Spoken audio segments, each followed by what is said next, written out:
అందరికీ నమస్కారం. నా పేరు Padmaja. Welcome to my Indian platter. ఇవాళ మనం రసం పొడి ఎలా చేయాలో చూద్దాం. రసం పొడికి కావాల్సిన ఇంగ్రీడియెంట్స్ అన్నీ మన కిచెన్‌లోనే ఉంటాయండి. వాటిని ఉపయోగించి రసం గనక మనం రసం పొడి చేసి పెట్టుకుంటే అది it is a very easy and tasty dish to make. దానికి సీజన్‌తో పని లేకుండా చిన్న, పెద్ద అందరూ తినగలిగే కంఫర్టింగ్ డిష్ అది. అది కనుక పొడి చేసి పెట్టుకున్నామంటే మనం ఎనీ టైమ్ రసం పెట్టుకోవడం చాలా ఈజీ అవుతుంది. So, let us start making రసం పొడి. ఇప్పుడు ఒక థిక్ బాటమ్ ప్యాన్ తీసుకొని దాంట్లోకి 1 కప్ ఆఫ్ ధనియాలేసుకుందామండి. అది వెయిట్ ఏమో 60 గ్రామ్స్. దాన్ని సిమ్‌లో పెట్టుకొని ప్యాన్‌ని కంటిన్యూయస్‌గా స్టిర్ చేస్తూ ఉండాలి. అది బ్రౌన్ కలర్ మట్టుకు అవ్వకూడదు ఎట్టి పరిస్థితిలో. ఈవెన్‌గా రోస్ట్ అవ్వాలనమాట. ఈవెన్‌గా రోస్ట్ అయింది అనిపించంగానే మనం ఏం చేద్దామంటే దీన్ని తీసుకొని వేరే బౌల్‌లోకి ట్రాన్స్‌ఫర్ చేసేసుకుందాం.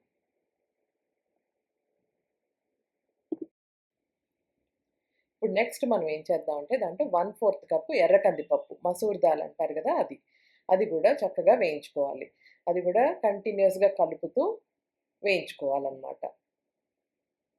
అది గూడా కొంచెం ఎర్రగా అయింది, బాగా రోస్ట్ అయింది అనంగానే మనకి తెలుస్తుంది గదా! అప్పుడు ఏం చేయాలంటే 1 స్పూన్ మెంతులనమాట. వేసి ఇవి గూడా చక్కగా కలుపుతూ వేయించుకోండి.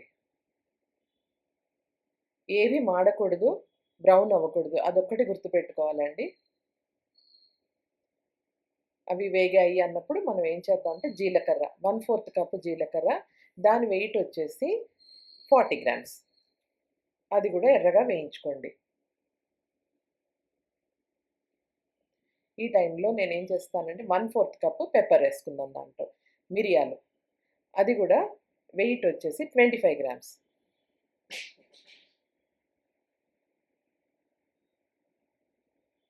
అది కూడా ఎర్రగా వేయించుకోండి.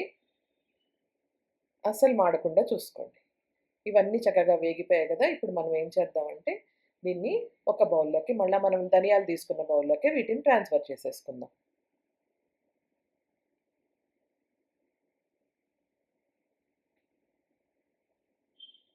ఇప్పుడు మనం ఏం చేద్దామంటే ఒక గుప్పెడు కరివేపాకు లేదా 20-30 ఆకులు. 1/4 కప్ వచ్చిందండి. దాంట్లో మెజర్‌మెంట్‌లో చూసుకుంటే మీకు అన్నీ కరెక్ట్‌గా ఇస్తున్నాను మెజర్‌మెంట్స్. సో దట్ కన్‌ఫ్యూజన్ లేకుండా మీకు కూడా ఈ కరివేపాకుని మీ దగ్గర ఉంటే మటుకు తప్పకుండా వాడండి. చారు పొడికి దీనితోటి మంచి ఫ్లేవర్ వస్తుంది. దీన్ని మటుకు మిస్ చేయకండి. వీటిని కరెక్ట్‌గా రోస్ట్ చేసేసుకొని గలగలలాడుతున్నప్పుడు తీసి మనం వేరే ప్యాన్‌లో వేసేసుకుందాం. ఇప్పుడు మనం ఏం చేద్దామంటే దీంట్లో ప్యాన్‌లో ఒక స్పూను నువ్వుల నూనె యేసుకుంటున్నాను. మీ దగ్గర పల్లి నూనె ఉంటే పల్లి నూనె వేసుకోవచ్చు. మీరు లేదా కొబ్బరి నూనె వేసుకున్నా కూడా బావుంటుంది.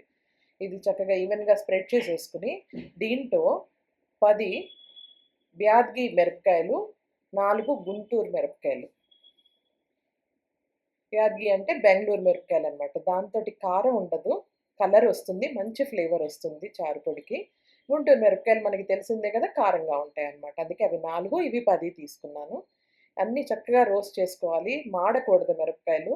అది మటుకు గుర్తుపెట్టుకొని జాగ్రత్తగా కలుపుకోండి. అవి చక్కగా వేగిపోంగానే తీసేసి మనం ఇందాక అన్నీ వేసుకున్న బౌల్‌లో ఇవి కూడా వేసేసుకోండి. వేసుకొని అన్నీ చల్లారాలి. పూర్తిగా చల్లారిపోయాక అప్పుడు మనం మిక్సీ జార్‌లో వేసుకొని కోర్స్‌గా పొడి చేసుకోవాలన్నమాట.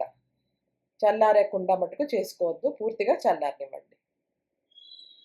ఇప్పుడు జార్‌లోకి తీసుకున్నాక ఒక స్పూను ఇంగువ,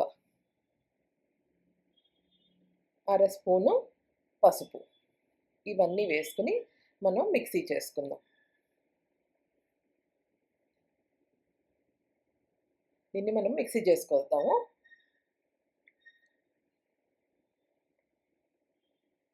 చూసారా? ఇగో ఇలా కోర్స్‌గా మిక్సీ చేసుకోవాలన్నమాట. కోర్స్‌గా ఉండాలి పొడి. సాంబార్ పొడిలా మెత్తగా ఉండక్కర్లేదు.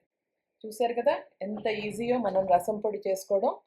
అంతేనండి. మన కిచెన్‌లో ఉండే 7 ఇంగ్రీడియెంట్స్ తోటి ఎంతో టేస్టీగా, ఈజీగా రసం పొడి చేసుకోవచ్చు. దాన్ని మనం ఒక ఎయిర్ టైట్ కంటైనర్‌లో కనుక స్టోర్ చేసుకుంటే 2 మంత్స్ వరకు కూడా అది ఫ్రెష్‌గా ఉంటుంది. మీకు కనుక ఈ రసం పొడి నచ్చితే ప్లీజ్ కామెంట్. నేను నెక్స్ట్ వీడియోలో మీకు రసం మా ఇంట్లో నేనెలా పెడతానో ఇదే రసం పొడి ఉపయోగించి నేను రసం పెట్టి చూపిస్తాను. మీకు కనుక నా రసం పొడి నచ్చినట్టయితే please like, share and subscribe to my channel for more such videos. Thank you for watching my Indian platter.